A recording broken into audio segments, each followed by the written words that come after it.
With great power comes great responsibility, and you have the power to sign up for extratug.com for exclusive perks and videos. Check it out. Am I still upside down, Chris? Please put me back up normal. My head's getting big.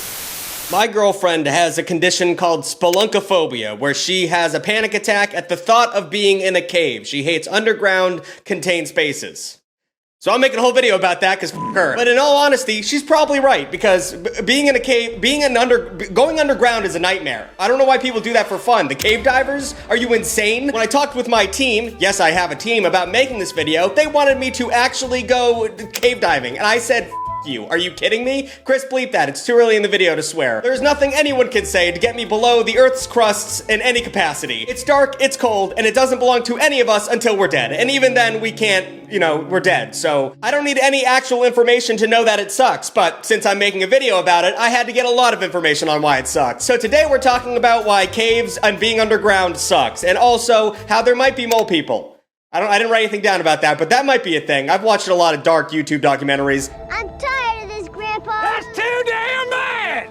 So to begin, there's 1,800 miles of stuff that can kill you between our feet and the core of the Earth. To put it in perspective, that's like a 4-hour flight to get to the dead center. If you just flew straight down, that's how deep it goes, which is crazy to think about. And it also puts in perspective, like when I was a little kid and my dad said, keep digging and you'll go through to China. That would take a very long time, Scotty L. And also, it's pops, if I dug straight down from New England, I would end up in the Indian Ocean somewhere between Africa and Australia. So learn your geography before you start coming at me, Scotty L. And sure, there's a reason to keep digging. There's a lot of precious juices and rocks in the middle of the Earth that are worth lots of money. But overall, it's 1,800 miles of pure danger. The deepest hole in the ground that anyone has ever dug is the Kola Super Deep Borehole. And it's just under 8 miles deep. So didn't even scratch the surface of how deep a hole has to be. So actually, we don't even know how dangerous it gets down there. There could be aliens living in the center of the Earth. We really don't know. Don't want to bring up that conspiracy, but let's keep talking about it. Instead of finding aliens in the center of the Earth, you're more likely to find a little something called natural gas, something that we all love so much, oh my gosh. And they don't call natural gas natural for nothing, because it shows up, it happens. There are big old pockets of naturally occurring splody gas, including carbon dioxide, sulfur dioxide, hydrogen sulfide, hydrogen, whatever the and mostly methane. It's mostly methane. And that is truly the most terrifying one out of the whole bunch. It's like how all the M&Ms are cool, but the blue one freaks me out a little bit. Why does he know how to play the saxophone? Why is he jazzy? Methane is a fossil fuel that builds up in cavities in the Earth, especially in oil-rich areas. Because fossil fuels stick together like a codependent polycule. Ever heard of the Darvaza gas crater? No? Well, it's better known as the Gates of Hell. It's just this little hole that was on Earth, and it's been on fire since the 1980s, and probably will be on fire for the rest of time. Kind of like, I don't know, hell. Natural gases keep leaking from it, and we as humans set it on fire to try and stop that. Could you think of anything f***ing stupider? Now we just have a forever fire. Ta-da! It's like that fire we lit in honor of JFK, It's a little bit magical. But that just proves how scary and useful natural gas is. We harvest this stuff, but sometimes it just goes exploding. In 1985, in the Fairfax district of Los Angeles, one of these methane pockets exploded unexpectedly. All it took was a little oxygen and sewer gases, and a Ross exploded. Pay less. What is Ross's slogan? Chris, put it on the screen. The whole Ross was destroyed and 23 people were hospitalized. Imagine just walking around, you're just shopping for a new pair of boots, and all of a sudden you wake up in the hospital and you have been exploded. LA had been planning a robust subway system at that time, but for some inexplicable reason, no one wanted to go digging around anymore. So if you're sitting on the LA highway being so f***ing angry about how much traffic there is, just remember that we can't make a subway over there, because if you dig, something will explode. Also, earthquakes. You guys God keeps telling you to leave, and you don't do it, so that's on you. The rest of the gases might not be quite as kablooey, but that doesn't make any of them less dangerous. Remember all those gases I listed off earlier? Well, those are a big threat to miners and cave divers. That's why they're always bringing respiratory things down with them, so they can breathe good. Because without warning, you're walking in a cave and all the oxygen goes bye-bye. It's like, oh, I'm getting sleepy all of a sudden. I'm probably not breathing oxygen. That's a bummer. They used to bring canaries with them, because if the birds stopped chirping and died, it was a pretty sure sign that it was time to turn back. I always thought that was mean. I guess you can have a lot of canaries, though. Whatever. Birds, on the scale of souls I care about, birds... Actually, I really with birds. I should stop talking. The problem with these gases are, it's not like Batman versus the Joker, where Joker sprays some funny green gas at you. It's completely invisible. So you're just walking along and all of a sudden you take a nap and you die. A good example of this is that video, Chris, put up that video of that guy who has a torch and then he puts it at the bottom of the cave and it immediately extinguishes because there's no oxygen. That could be you. That could be the light of your life being extinguished. You know where this video comes from? It's the Cave of Death in Costa Rica. They call it that because everyone who goes in there dies immediately because of the invisible CO2 layer. And that would be what would happen to me if I ever decided to go cave diving. I would step through the precipice of the cave and die immediately. I don't know if precipice is the right word. But Tucker, what's making all these gases? Why is it so gassy down there? Well, the thing that is making them is as dangerous as the gases themselves. It's lava. You ever play Minecraft? That's not fake. There's lava underground and it could show up anytime. Just some 2,000 degree juice that it'll melt you like that dude who opened up that case in Indiana Jones. I couldn't even visit a volcano, much less live near one. Every time, like you always see those clips of people in Europe and they're like, oh, the volcano's erupting today. Run! Why is your village at the bottom of that? But it's not like I have to go somewhere tropical to see a volcano. There's a volcano in New Jersey. Did you know that? That state it's getting better by the minute. It's not active, but it's still too close for comfort, I would say. And on top of all that, you got cave-ins and multiplying levels of atmosphere that crush you into a little pea. And also, you're underground. You know what's above you? A bunch of ground. And you know what's stopping that from crushing your little pea head? Something.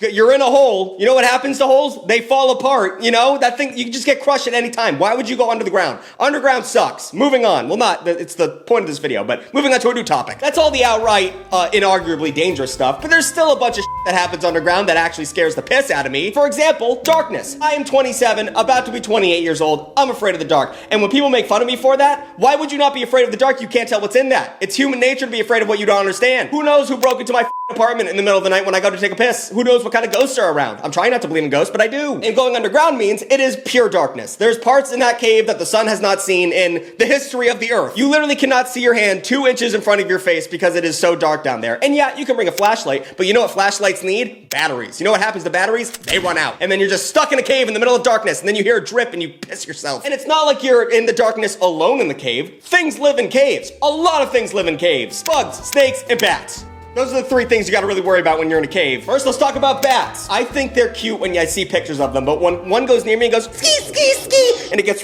near me, I wanna Chris, bleep that. That's not funny. That's not funny, but I do wanna do that. First of all, bats did Ebola. So, not so cute anymore now, are they? Just a fun little disease that killed nearly half of the people who've ever had it. Bruce Wayne fell into a pit of bats and he came out a superhero. I fall into a pit of bats and my eyes are bleeding and I have Ebola now and I cried. Good thing the snakes are down there to eat the bats, but also, it doesn't know the difference between you and a goddamn bat. And you know how cave snakes end up eating bats? They hang from the ceiling like beautiful little chandeliers to catch the bats. But you're just walking in the dark and Oh, did a streamer just hit my face? Oh, I've just been bitten in the neck by a venomous reptile. Are snakes reptiles? I think they are. The most common cave-dwelling snake is called Ridley's Rider. It's a non-venomous rat snake that ends up eating all the other stuff that I hate. So that one's non-venomous, but it won't stop you from running into rattlesnakes, which also really love caves. Oh, did I mention spiders? Did I mention those little f***ing creepy Yeah, spiders are in there too, and those ones will f*** you up. Above ground, spiders are bad enough, but when you go below ground, all of a sudden they have super vision and can bite you and kill you immediately. One of the most venomous spiders on Earth, the brown recluse, is often found in caves. And there was a bunch of facts about the brown recluse, but I really couldn't even finish writing the script about it because I was getting kind of scared. Because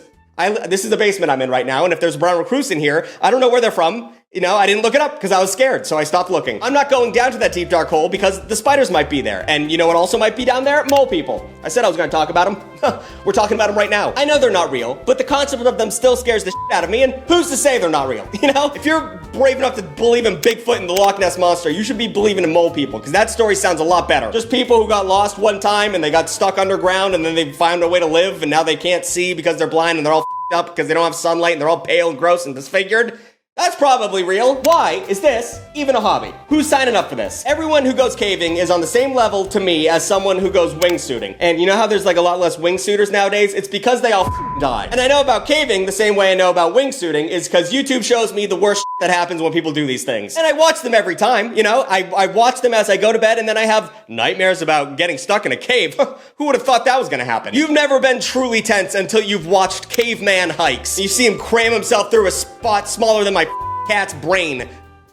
Sorry, baby. Seriously, this hobby seems like nothing but misery. Like, I understand going rock climbing, that's dangerous. We've all seen that movie where that guy goes free soloing, but at the very least, at the end of that, you're on the top of the world. You go caving, and you just got skinny enough to cram yourself through a hole? That's completely different. That's not even strength. I don't know what that is. It's just being stupid. And also, do you know how these little small pockets eventually showed up? It's because they're lava tubes. That's how they were made. At any point, the lava can start flowing again. That's probably not true, but that's what I would think. What's left behind can be smooth sometimes after the lava passes through, but often it can also leave tons of ridges that are sharp as broken glass. And it doesn't matter how sharp it can get in those goddamn tubes, the cavers will still shove themselves through it even though the closest hospital is up and around about 20 miles away. These cavers will even take their goddamn clothes off to fit through a goddamn hole quicker and better. Why would...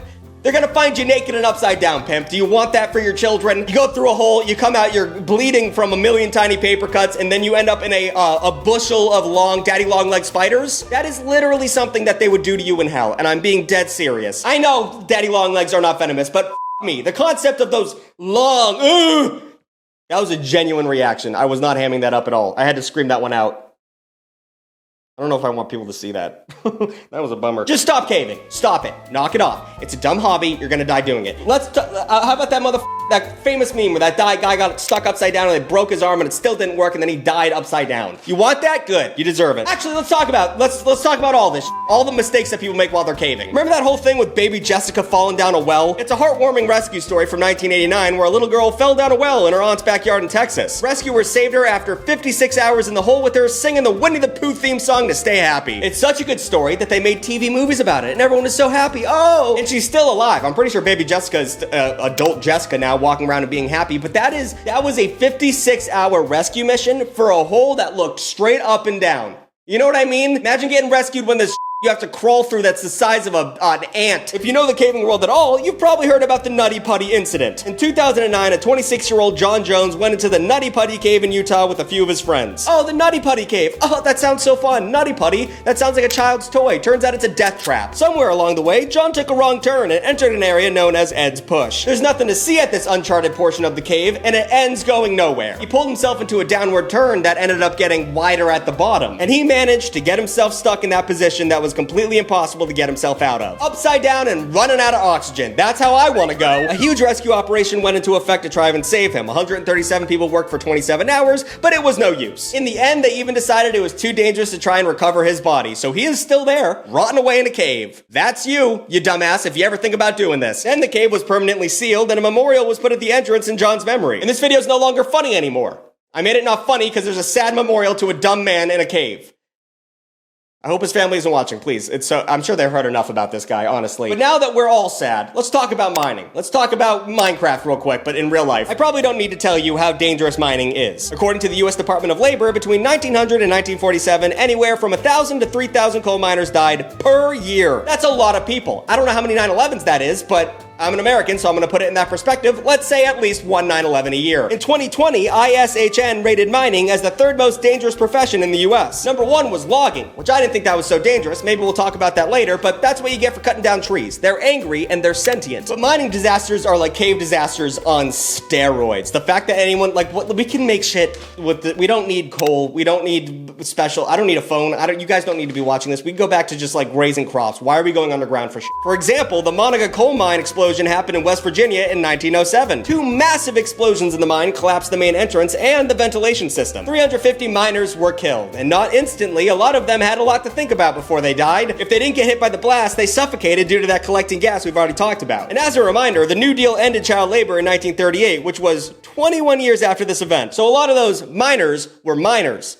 Children died in a cave, because why? And if you think that one is bad, how about the Benzihu colliery disaster in 1942? This one happened in China, which is why I couldn't pronounce the name, and with pretty similar circumstances, but a million times more Following the events of the Sino-Japanese War, the Japanese were forcing Chinese laborers to work in this mine. Starvation, typhoid, and cholera were constant problems in this mine, but, God forbid we unionize, and the armed guards literally beat laborers to get them into the mines. Then the explosion happened. Don't know exactly what the gas was, probably methane, it's almost always methane, and 1,549 Chinese people were killed. Chinese miners just forced to work. The Japanese have a long history of being pretty big pieces of shit. Just they're chill now, but holy So the real question is, why the f are we still mining coal? Listen, obviously I'm too stupid to understand the economics of shit, but we have wind turbines and solar power and nuclear reactors. Why are we mining coal? That's why Santa gives you coal. He's threatening your life. When you get coal in your stocking, he's being like, I will kill you. That's what Santa's saying when he gives you coal, because everyone dies trying to get it. All right, in conclusion, I hate it. I hate it all. I hate dirt. I hate going under the dirt. I hate the concept of spiders in a cave makes me want to die. And my team wanted me to cave for this video. Wanted me to go up to New England or in upper New York State to go caving. Maybe one day, but just know I will be having a panic attack the entire time I'm in that cave. So if you guys want to see that, comment down below. Like, comment, and subscribe. Do all of those things. New videos every Saturday and every other Wednesday. And check out extratalk.com. $4 a month. You get a new video every week. It's crazy what we're doing over there. You get to see this video a day earlier. You get your name at the end of the video. Also, let me know if you guys want me to like make this slower and make your names bigger, because at this point, like, it's getting ridiculous. It's speeding faster because a lot of people keep signing up, which I really appreciate, but I don't want to make another tier and be like, make your name bigger, because that's just unfair to the people who already bought it the first time. You know what I'm saying? So like, kind of myself out the gate. You guys want to see Abby? Here we go, baby. Video's over. She knows now when I pick her up, I'm going to stop yelling, so she's all excited. Here you go. See you guys later.